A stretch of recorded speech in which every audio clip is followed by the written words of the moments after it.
Hello and welcome to this episode of Around the World in 7 Days. My name is Neel.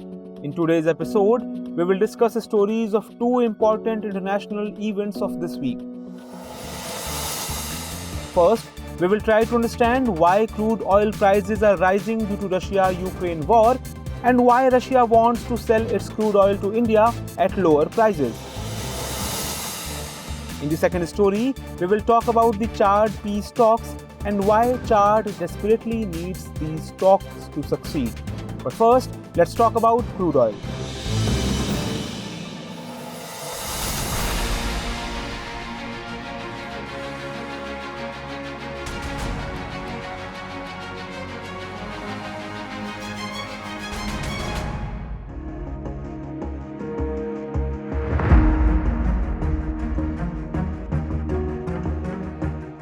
Any crisis which acquires international ramifications has an element of economic disturbance as well. Various issues contribute to such an economic crisis, and energy crisis is always a prominent one among them. Energy crisis is emerging as a major problem amidst the ongoing Russia-Ukraine war. Oil prices are increasing continuously due to the gap between demand and supply of crude oil in the international market. But it is not just a matter of difference between demand and supply. A decision by America has contributed to it, and that decision has also set the direction of escalation in the energy crisis. Russia has been facing a number of economic sanctions ever since it invaded Ukraine. Various countries, including the European Union and America, have imposed several harsh economic sanctions on Russia. The most important of these sanctions is Russia's removal from SWIFT system. But now American President Joe Biden has also banned energy imports from Russia. Biden has announced that US will not import any products related to gas, oil, and energy from Russia. Britain has also decided to support America's move. Responding to America's move, Russia has also warned that it will stop supplying oil to Europe. It is expected to aggravate Europe's troubles as Russia is Europe's largest exporter of gas and oil. In such a situation, it is believed that after America's announcement, crude oil prices may increase further and it can touch $300 per barrel. In the wake of this crisis, Venezuela has indicated to increase its oil production for meeting the oil demands of the world. On the other hand, Russia has offered India a huge discount on crude oil prices in view of its increasing deficit. However, India imports only 2-3% of its oil needs from Russia. It means that the energy crisis is emerging as a big concern amidst Ukraine crisis, and politics has intensified this issue. So today we will try to understand the whole issue. We will also take note of the position of the countries of the world in terms of oil production and consumption. We will also analyze whether Russia is indeed such a big player in terms of oil production that by stopping its supply, it can skyrocket oil prices. And we will also inform you whether India is planning to increase its oil imports from Russia. First of all, let us understand what is the status of crude oil production and consumption in the world. OPEC, or Organization of Petroleum Exporting Countries, is an organization of the world's oil exporting countries. It is headquartered in Vienna, the capital of Austria. In the 1950s, some Gulf countries were witnessing an international political and economic transition towards the end of colonialism. It was the period when multinational oil companies used to fix crude oil prices. These companies used to drop oil prices repeatedly during that period. Some Gulf countries were quite worried about the decisions taken by these companies. Therefore, OPEC was established in Baghdad, the capital of Iraq, in 1960. Iran, Iraq, Kuwait, Saudi Arabia, and Venezuela were its founding member countries. Now, OPEC controls oil prices around the world. At present, OPEC has a total of 13 member countries, including 5 Middle Eastern countries, namely Saudi Arabia, Iran, Iraq, Kuwait, and the United Arab Emirates. There is also an OPEC Plus, which exports oil, but it is not included in OPEC. OPEC Plus includes 10 countries, including Russia and Azerbaijan. OPEC countries control about 80% of the crude oil reserves. Apart from the OPEC countries, Russia and America also have vast crude oil reserves. According to the Energy Information Administration of the United States, OPEC member countries produce about 40% of the world's crude oil and they control about 60% of the total petroleum traded internationally. Although Saudi Arabia is considered to be the biggest player in terms of crude oil, but according to a data published in 2020, America, Saudi Arabia and Russia are the first, second and third countries respectively among the world's 10 largest oil producing countries. At the same time, Saudi Arabia was the first and Russia second in terms of exports in the same year. It means that Russia is among the top countries in terms of oil exports. Now the question remains that why America and Britain have imposed a ban on importing oil from Russia, and why America has claimed that the rest of the world can also join the ban. In such a situation, if America pressurizes the rest of the world for not importing oil from Russia, then how deep its impact can be. For understanding this, we need to know which countries are dependent on Russian oil. Russia was the second largest oil exporting country after Saudi Arabia in 2019 and 2020. At least 48 countries imported Russian crude oil in 2019. Russia accounts for 8 to 10% of the world's total oil supply. Russia exports between 4 and 5 million barrels crude oil daily and 8,500 billion cubic feet natural gas annually. Belarus, Cuba, Curacao, Kazakhstan and Latvia are the countries which are most dependent on Russian oil.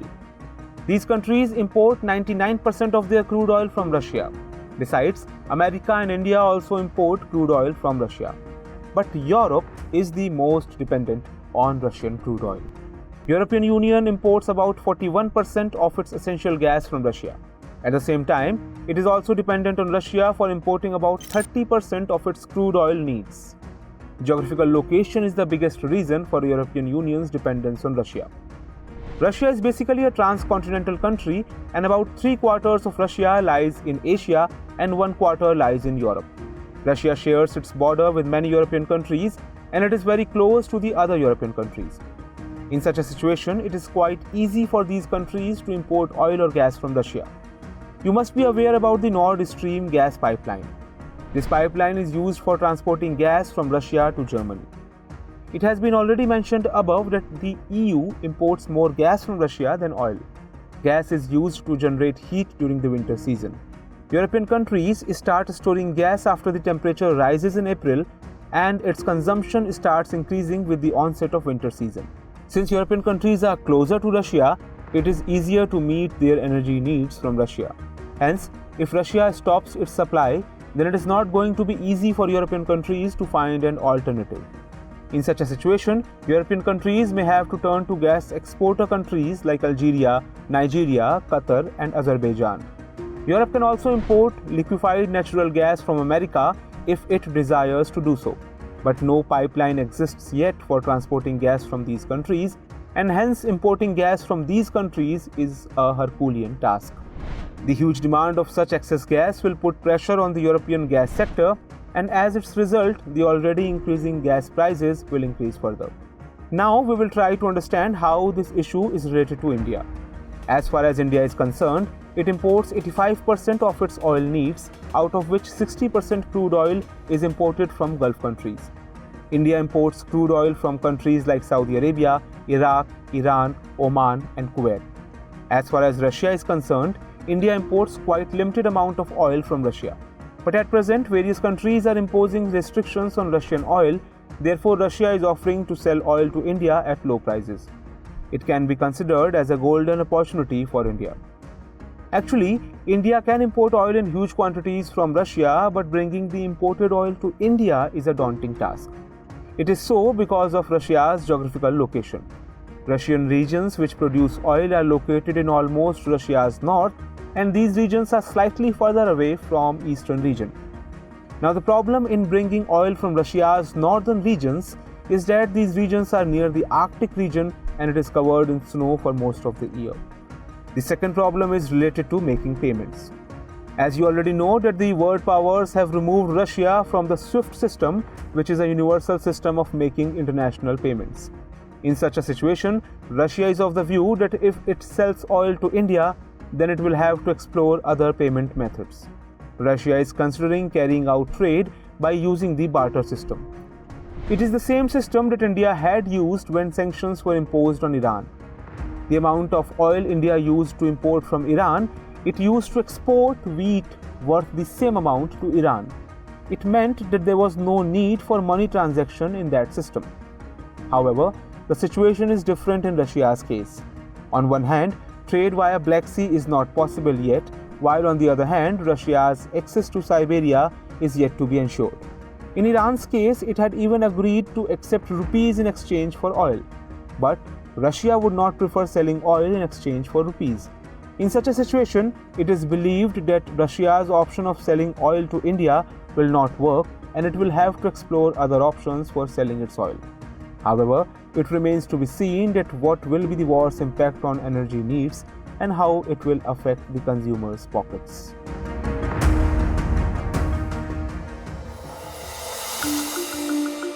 Recently, peace talks were held in Qatar's capital Doha. This was related to Chad, a Central African country. Apart from Chad's junta, its opposition and insurgent groups also participated in the peace talks. Qatar is playing the role of a mediator here. According to media reports, about 44 insurgent groups participated in the peace talks.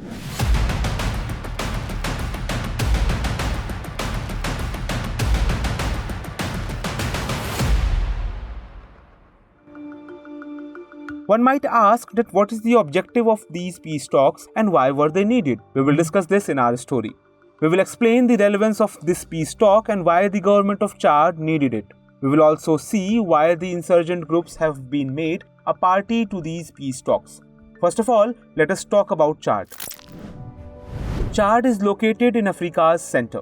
Chad is bounded on the north by Libya, on the east by Sudan, on the south by Central African Republic, on the southwest by Cameroon and Nigeria, and on the west by Niger.